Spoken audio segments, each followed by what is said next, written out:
आज हम लोग डिस्कस करेंगे बेटा कुछ basic functions.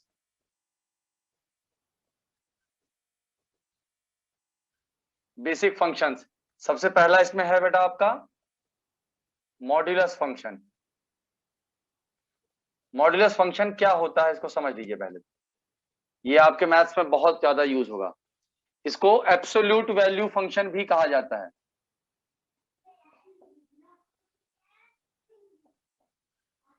Absolute value mod x तो आप लोगों ने छोटी क्लासेस में भी पढ़ा होगा। वैसे मॉड एक्स आप लोगों ने छोटी क्लासेस में नहीं पढ़ा।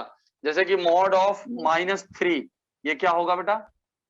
सब पॉजिटिव हो जाएगी वैल्यू 3। पॉजिटिव हो जाएगी। यस, आप मॉड एक्स को ऐसे समझ सकते हैं जैसे ये नंबर 0 है नंबर लाइन पे, ये नंबर 1 है, ये नंबर 2 है, ये नंबर 3 है, ये नंबर -1 है, इधर -2 है, इधर -3 है। तो मॉड एक्स को आप ऐसे भी कह सकते हैं डिस्टेंस ऑफ एक्स फ्रॉम 0। क्या मतलब है इसका? जैसे कि 1 का डिस्टेंस 0 से कितना है? 1 यूनिट है कि नहीं? नंबर 1 का डिस्टेंस 0 से कितना होगा बेटा? 1 यूनिट होगा कि नहीं? और 2 का डिस्टेंस 0 से कितना होगा? 3 का डिस्टेंस 0 से कितना होगा? 3 यूनिट। -1 से का 0 से डिस्टेंस कितना होगा? 1 यूनिट। और -2 का 0 से डिस्टेंस कितना होगा? 2 यूनिट होगा कि नहीं बेटा? है ना। और -3 का 0 से डिस्टेंस भी 3 यूनिट होगा। तो इसका मतलब यह हुआ कि मॉड एक्स को आप क्या कह सकते हैं? It is like distance of x from 0, that is called as mod x. This point is clear बेटा?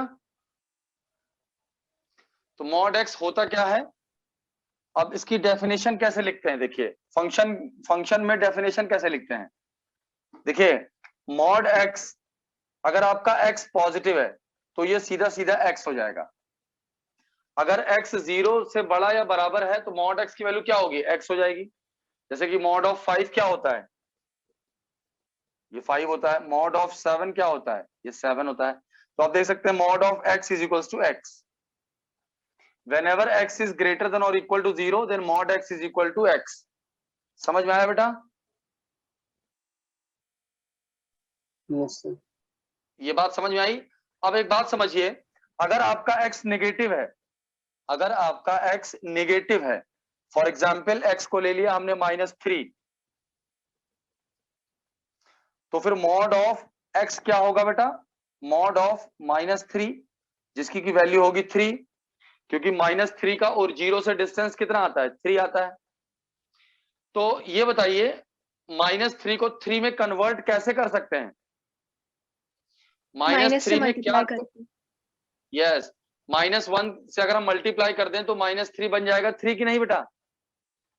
तो इसीलिए हम कह सकते हैं कि मॉड एक्स जो हो जाएगा वो होगा -x when x is negative. देखिए ध्यान से समझिए, क्योंकि x में ऑलरेडी एक नेगेटिव साइन छुपा हुआ है। अगर x नेगेटिव है तो ऑलरेडी x में एक माइनस साइन छुपा हुआ है। इसको अगर आपने माइनस से मल्टीप्लाई कर दिया तो ये पॉजिटिव हो जाएगा कि नहीं? जैसे कि मॉड ऑफ -3, इसको हम लिख सकते हैं माइनस ऑफ x। तो माइनस ऑफ -3 आपको पता है 3 होता है। ये समझ में आया बच्चों? मॉड ऑफ x हो जाएगा माइनस ऑफ x, तो minus of -3 which will be equal to 3। तो mod x is equal to -x when x is negative and mod x is x when x is greater than और equal to 0।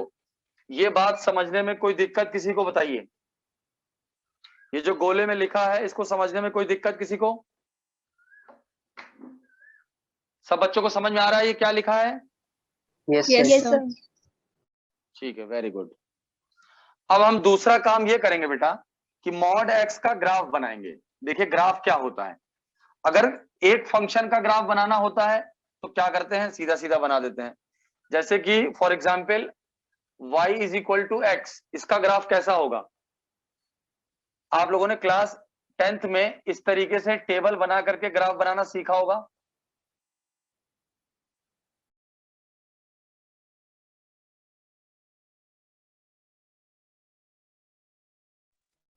जब x की value 0 होगी तो y की value भी 0 होगी, जब x की वैल्यू 1 होगी तो y की वैल्यू 1 होगी, जब x की वैल्यू 2 होगी तो y की वैल्यू भी 2 होगी, क्योंकि y और x बराबर है। तो y इक्वल टू x का ग्राफ कैसा होगा? 0,0, 1,1, 2,2, इसको ज्वाइन कर देंगे। समझ में आया बेटा? Yes sir. Equal to x का ग्राफ है।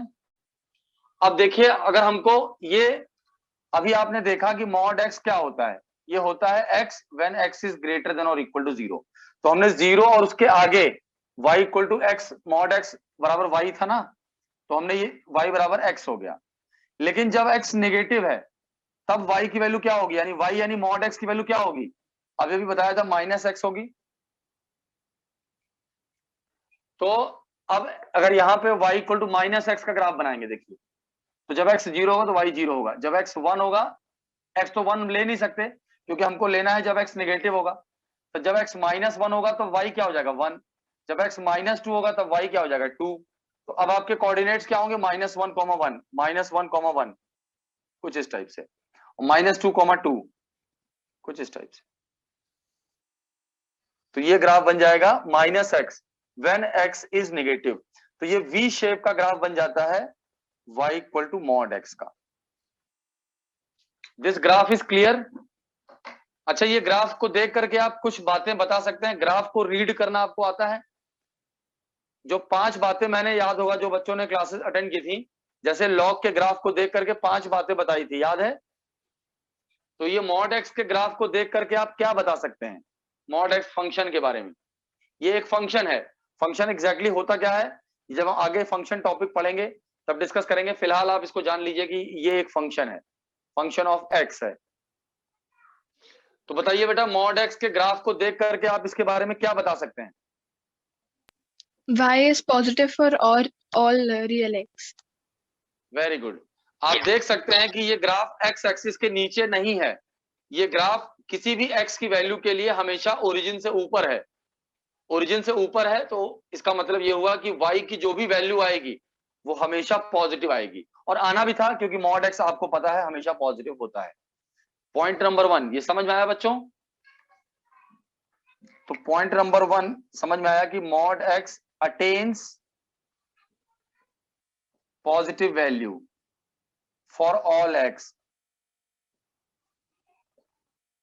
ये पॉइंट समझ में आया सब बच्चों को? तो मॉड x की वैल्यू हमेशा कैसी होती है बेटा? पॉजिटिव होती है। ये समझ में आया कि नहीं सब बच्चों को? इस पे आप देखिए, Yes, ऐसे भी हो सकता है, अगर कभी ये लिखा हुआ है mod of 2x - 1 equal to 0, तो आप तुरंत समझ जाएंगे कि मॉड ऑफ 2x - 1 0 का मतलब, चलिए इस पे रहने देता, अभी कंफ्यूजन हो जाएगा, एक साथ मत कंक्लूड करिए। तो mod x attains positive value. हाँ, अगर कभी ये लिखा हो mod of 2x - 1 greater than 0, तो इसको सॉल्व करना हो तो कैसे, इसमें क्या आएगा? x की क्या, कौन सी वैल्यू के लिए ट्रू है? x की कौन सी वैल्यू के लिए ये ट्रू है? X is greater than half. x is greater than half. और कोई बच्चा बताना चाहेगा x की कौन सी वैल्यू के लिए ये ट्रू होगा? हर्षित आप बताइए, बता सकते हैं बेटा x की कौन सी वैल्यू के लिए ये ट्रू होगा? 2। इसका मतलब देखिए, अभी आप लोगों का दिमाग जो है अच्छे से चलना अभी प्रैक्टिस नहीं हुई है, शुरू होगा धीरे धीरे। अभी अभी मैंने क्या लिखा? Mod x attains positive value for all x। Positive ना कहना चाहिए इसको, वैसे कायदे से नॉन नेगेटिव कहना चाहिए, क्योंकि 0 हो सकता है, 0 हो सकता है, इसलिए नॉन नेगेटिव कहेंगे, ठीक है ना? तो ये बताइए बेटा, ये किसी नंबर का क्या मॉड ही तो लिया गया है। 2x - 1 क्या होगा? कोई भी नंबर हो, ये x इसका मॉड रियल ही। नंबर हो यस, सकता है। समझ में आई सब बच्चों को बात? ये सभी x के लिए ट्रू होगा, फॉर ऑल x। यही चीजें सोचनी सीखनी है बेटा, मैथ्स में यही सब सीखना है, थोड़ा सा दिमाग चलना चाहिए। तो mod of 2x - 1 greater than 0 होगा फॉर ऑल x। अभी देखिए, मैंने मॉड का क्वेश्चन सॉल्व करना तो आपको सिखाया नहीं है, तो मैं आपको क्वेश्चन सॉल्व करने के लिए तो दूंगा नहीं, ये मैंने बस ऐसे ही दे दिया ताकि ये पॉइंट आपको क्लियर हो सके। जैसे अगर ये लिखा है mod of sin x greater then 0, greater than या इक्वल टू 0, तो ये x की किस वैल्यू के लिए ट्रू है?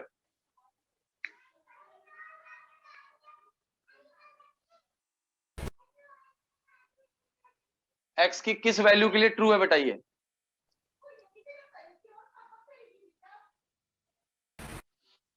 ये x की हर वैल्यू के लिए ट्रू होगा, क्योंकि मैग्नीट्यूड मॉड, जब आप किसी भी चीज का मॉड लेते हैं तो वो कभी नेगेटिव नहीं हो सकता। किसी भी चीज का मॉड लेते हैं, जैसे कि mod of log x greater than और इक्वल टू 0, तो जब भी log x डिफाइंड होगा ये हमेशा 0 से बड़ा ही होगा या बराबर ही होगा, 0 से छोटा कभी नहीं हो सकता। क्योंकि किसी भी चीज का जब मॉड लेते हैं तो अगर वो नेगेटिव है भी तो पॉजिटिव बन जाएगा।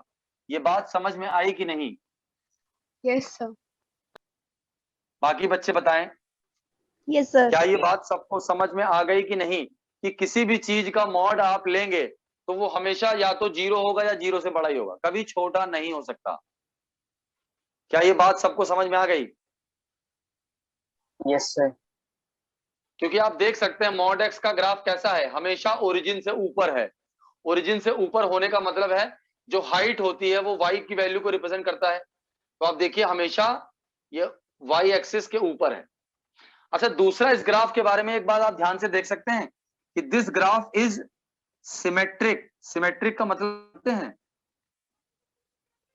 Symmetric about y axis. Symmetric about y axis, इसका क्या मतलब है? इसका मतलब है कि वाई एक्सिस पे अगर आईना रख दें, मिरर रख दें, तो जो इधर ग्राफ है उसका मिरर इमेज है ये वाला ग्राफ, उसको बोलते हैं सिमेट्रिक। सिमेट्रिक आपने पढ़ा होगा, सिमेट्रिक समझते हैं बेटा ना, मिरर इमेज। Yes sir. ठीक है ना? तो ध्यान से देखिए, इसमें आप x की जो भी वैल्यू रखें, सपोज करिए 2 रखते हैं, तो y की जो वैल्यू आएगी, अगर आप x की वैल्यू -2 रखेंगे तब भी y की वही वैल्यू आएगी। जो 2 पे वही वैल्यू है वही -2 पे है, जो 3 पे वैल्यू है वही -3 पे वैल्यू है। यानी कि आप y is equal to mod x और y और मॉड ऑफ -x, ये दोनों ही वैल्यू सेम होंगी। अगर किसी भी ग्राफ में x को अगर आप रिप्लेस कर दें -x से और वैल्यू में कोई फर्क ना पड़े, तो ऐसे फंक्शन को ऐसा ग्राफ जो आएगा वो हमेशा y एक्सिस के अबाउट सिमेट्रिक होगा। ये पॉइंट, ये सब धीरे धीरे समझ में आएगा। अभी आप पहली बार पढ़ रहे हैं, 10th की मैथ्स और 11th की मैथ्स में थोड़ा अंतर होता है, तो धीरे धीरे आपको समझ में आना शुरू हो जाएगा। ये समझ में आ रहा है कि सिमेट्रिक अबाउट वाई एक्सिस का क्या मतलब है? एनालिसिस करना सीखिए, इसको बोलते हैं, जो हम कर रहे हैं इसको बोलते हैं एनालिसिस। तो ये ग्राफ वाई एक्सिस के राइट साइड में जैसा है, अगर वाई एक्सिस पे मिरर रख दें तो लेफ्ट साइड में बिल्कुल राइट वाले की परछाई इमेज बनी हुई है।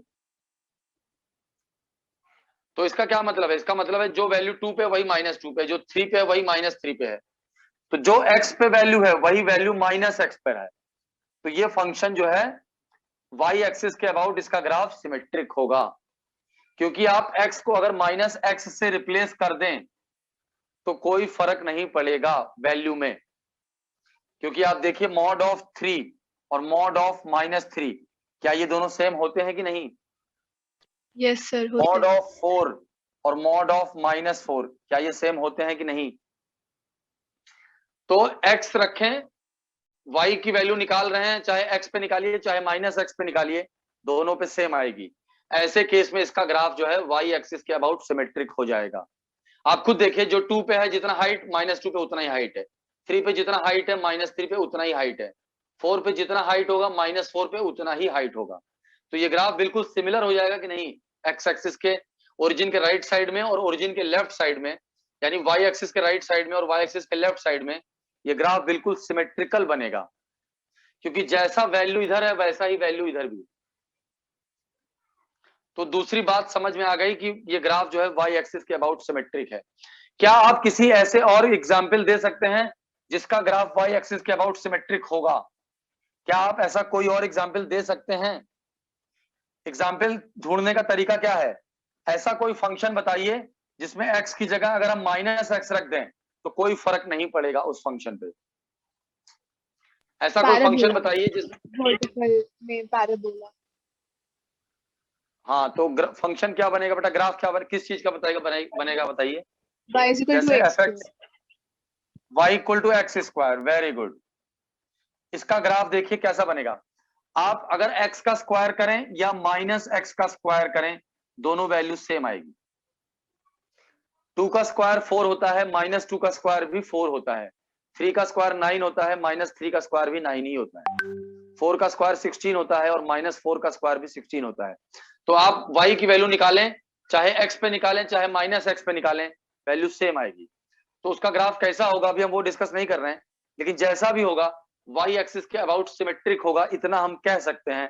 कैसे कह सकते हैं, क्योंकि x की जगह अगर हम -x रख दें तो फंक्शन में कोई चेंज नहीं आ रहा है। तो अगर x की जगह -x रखने पर फंक्शन में कोई चेंज नहीं आता है तो उसका ग्राफ y एक्सिस के अबाउट सिमेट्रिक होगा। ये बात समझ में आई सब बच्चों। धीरे धीरे इन चीजों को इकट्ठा करते चलिए, जब ये सब चीजें कई सारी मिल करके जब इकट्ठा हो जाएंगी तो आप देखेंगे कि आपको खूब सारा मैथ्स आ गया है। अभी ये पॉइंट्स अलग अलग दिख रहे होंगे ये सब बातें, लेकिन ये बातें याद रखिए। ये सब बातें अभी जब आप पढ़ना शुरू करेंगे चैप्टर्स तो आपके काम आना शुरू होंगी। तो ये पॉइंट समझ में आया सब बच्चों को कि अगर x की जगह -x रखने से कोई फर्क नहीं पड़ता है फंक्शन पे, तो इसका मतलब उसका ग्राफ y एक्सिस के अबाउट सिमेट्रिक होगा। ये पॉइंट सबको क्लियर हो गया बेटा? Yes. yes sir चलिए वेरी गुड। और तीसरा पॉइंट, ग्राफ को देख करके आप फंक्शन का डोमेन और रेंज निकाल सकते हैं। डोमेन और रेंज क्या होता है मैंने कल आपको बताया था पिछली क्लास में, कल नहीं बताया शायद पिछली क्लास में बताया होगा। डोमेन किसे कहते हैं और रेंज किसे कहते हैं, मैं फिर से बता देता हूं अगर कुछ बच्चे एब्सेंट थे उस दौरान। कोई भी फंक्शन होता है उसको आप एक मशीन मान सकते हैं, इसमें जो इनपुट आप दे सकते हैं उसको तो कहते हैं डोमेन। ये x की वैल्यू होती है और जो बाहर वैल्यू आती है वो y की वैल्यू आती है। जो आउटपुट ये प्रोड्यूस कर सकता है उसको बोलते हैं रेंज। जो इनपुट हम दे सकते हैं उसको बोलते हैं डोमेन। जो आउटपुट ये प्रोड्यूस कर सकता है उसको बोलते हैं रेंज। तो मॉड एक्स में हम इनपुट में क्या क्या दे सकते हैं और क्या नहीं दे सकते, मतलब जैसे फॉर एग्जांपल 1/x लिखा है तो इसमें हम इनपुट में 0 नहीं दे सकते, x की जगह 0। या आपने जब रैशनल नंबर पढ़ा होगा क्लास 9th और 10th में, तब आपने पढ़ा होगा कि कोई भी रैशनल नंबर होता है p/q के फॉर्म का और उसमें q नॉट इक्वल टू 0 होता है। याद है पढ़ा था क्लास 10th में? तो q नॉट इक्वल टू 0 क्यों होता है? क्योंकि अगर q 0 हो जाएगा तो ये अनडिफाइंड हो जाएगा। उसी तरीके से 1/x, अगर x 0 हो जाएगा तो 1/0 अनडिफाइंड होता है। तो इसका मतलब इस फंक्शन में हम 0 इनपुट नहीं दे सकते, इनपुट में 0 नहीं दे सकते।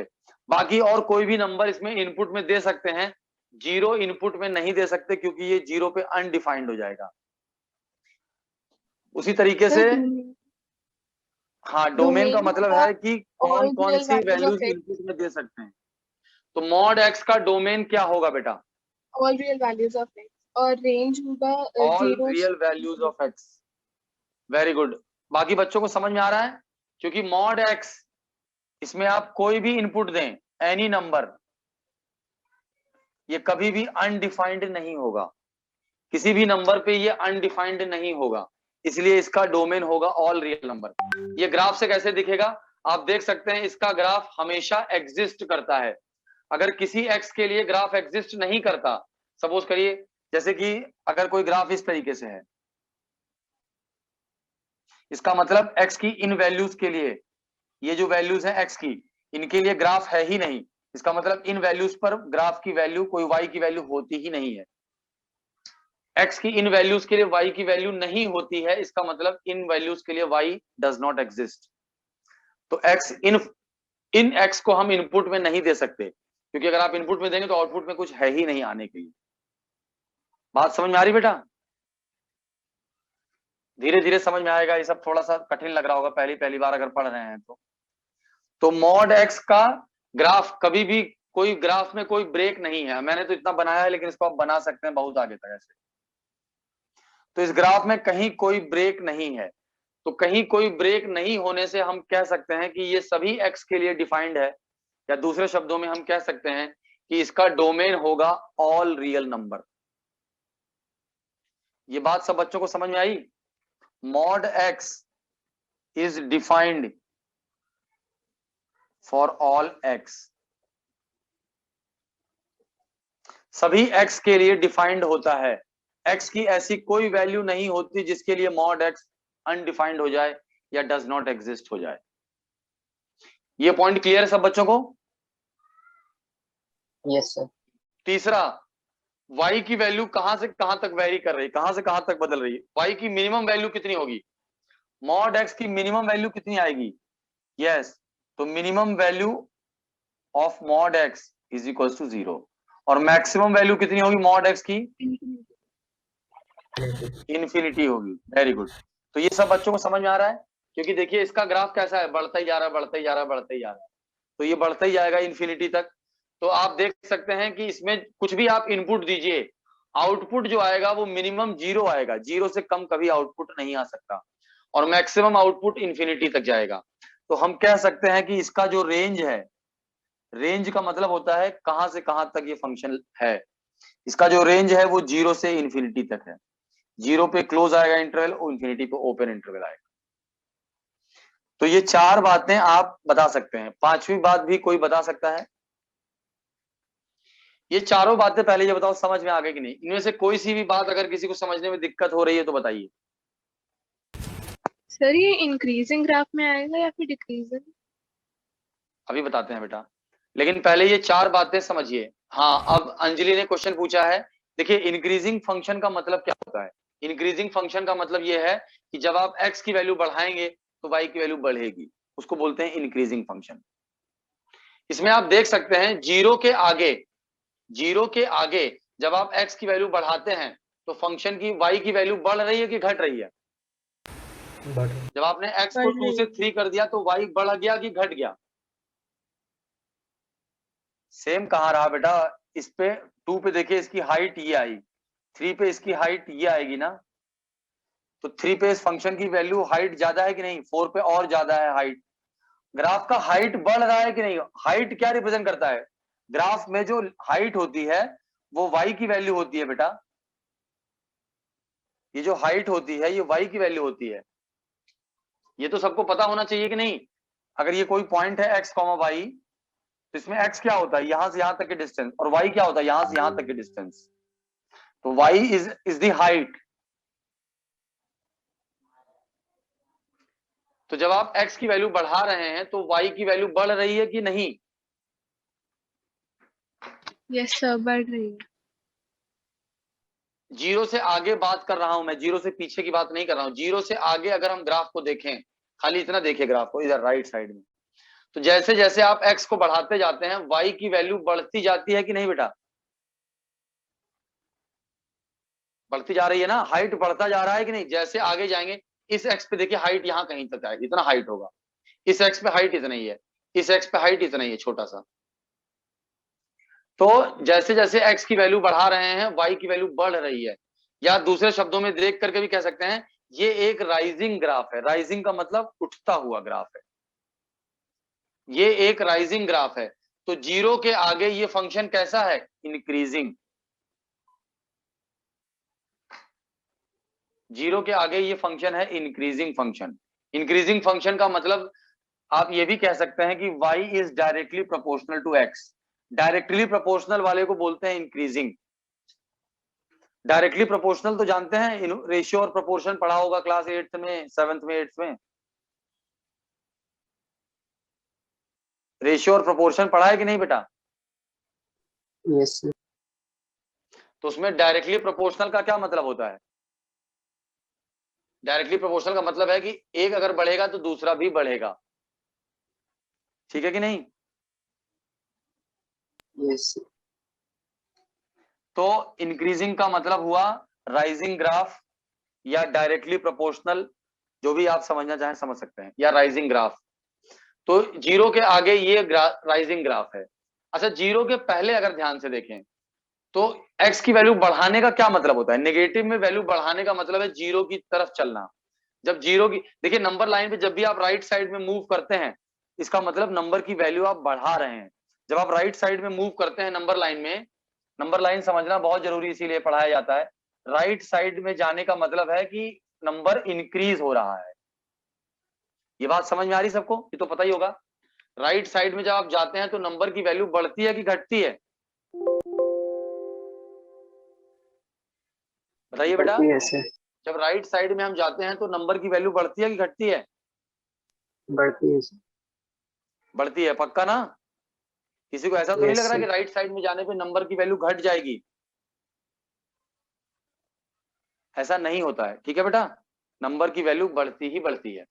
तो अब जैसे यहाँ पे है देखिए, तो इधर से जब हम इधर आ रहे हैं, जब हम इधर से इधर आ रहे हैं तो x की वैल्यू हम बढ़ा रहे हैं। लेफ्ट से जब हम राइट आते हैं तो x की वैल्यू हम बढ़ा रहे हैं, और y क्या हो रहा है? नीचे गिर रहा है। क्या ये फॉलिंग ग्राफ है कि नहीं बेटा? Yes, sir. देखिए -3 पर इसकी हाइट ज्यादा है, x की वैल्यू बढ़ा करके हमने -2 कर दिया, इसकी हाइट कम हो गई।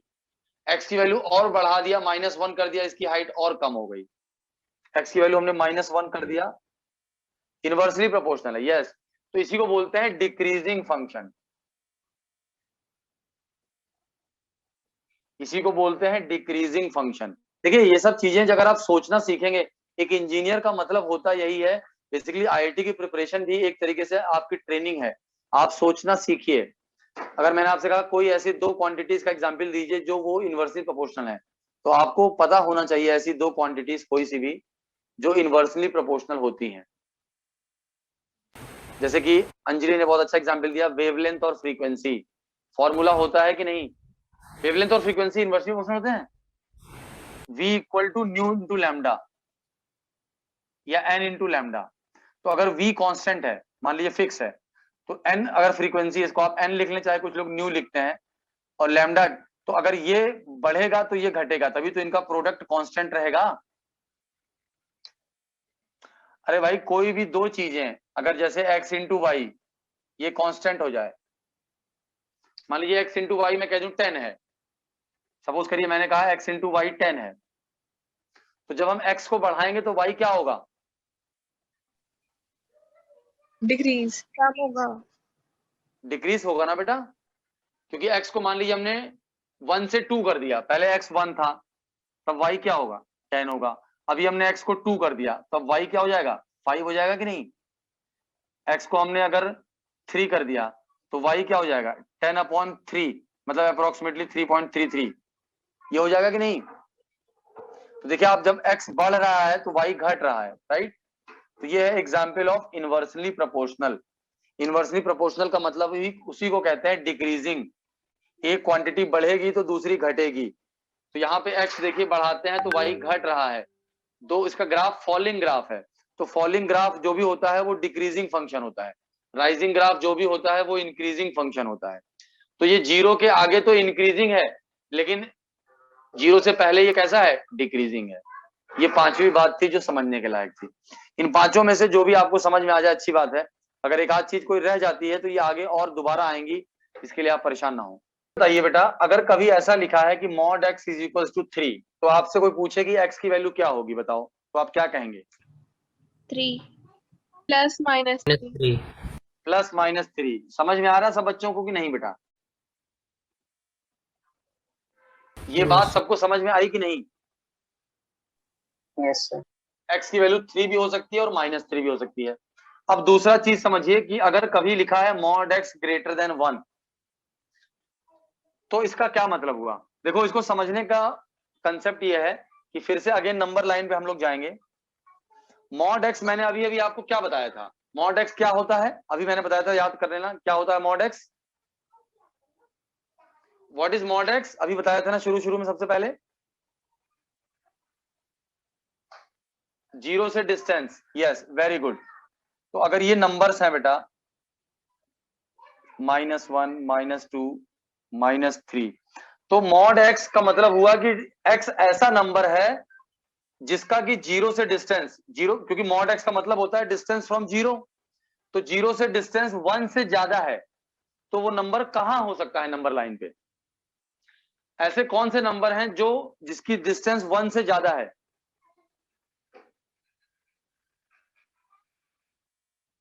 वन से लेकर के इंफिनिटी तक, ये सारे नंबर्स वो हैं अगर इक्वल टू भी है तो चलो 1 भी शामिल हो जाएगा इसमें। 1 से लेकर के इंफिनिटी तक ये सारे वो नंबर्स हैं जिसकी डिस्टेंस 0 से 1 से ज्यादा है। क्या सिर्फ यही नंबर है या कुछ और नंबर भी हैं?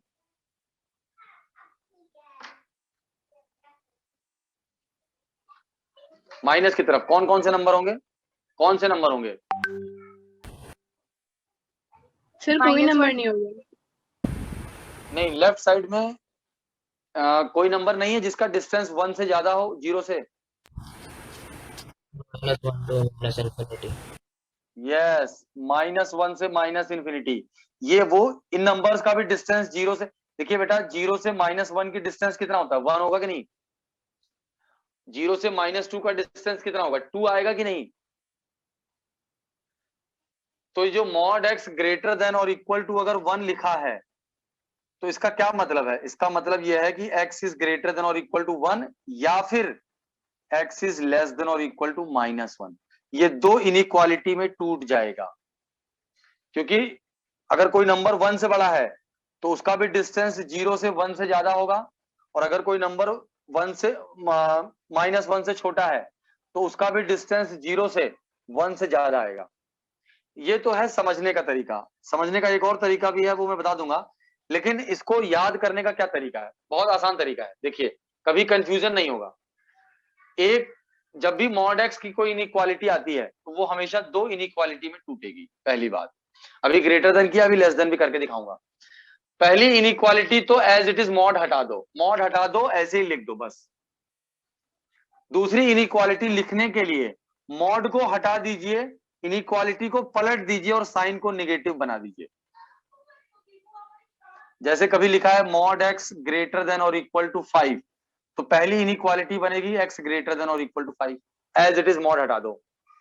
और दूसरी इनइक्वालिटी बनेगी, इनइक्वालिटी को पलट दो, साइन को नेगेटिव बना दो। बस इस तरीके से।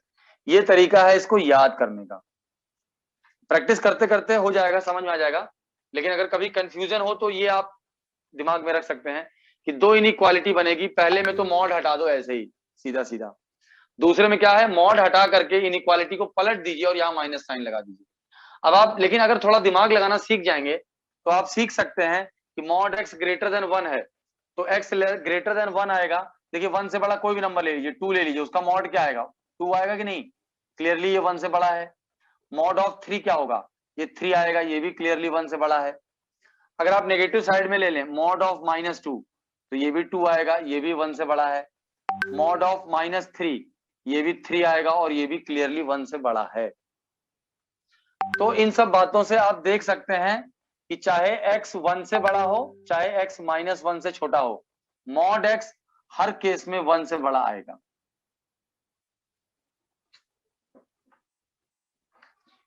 ये समझ में आया कि नहीं बेटा? मॉड x ग्रेटर देन और इक्वल टू 1 के दो आंसर होंगे, x ग्रेटर देन और इक्वल टू 1 या फिर x लेस देन और इक्वल टू -1। क्योंकि x की वैल्यू अगर आपने -1 से छोटी रख दी, से -2 रख दिया, -3 रख दिया, तब भी तो उसका मॉड 1 से ज्यादा ही आएगा।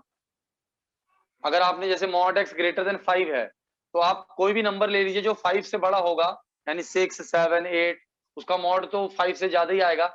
लेकिन अगर आप -5 से छोटा कोई नंबर ले लें, -5 से छोटा नंबर ले लो, जैसे -6, -7, उसका मॉड भी तो 5 से बड़ा ही होगा।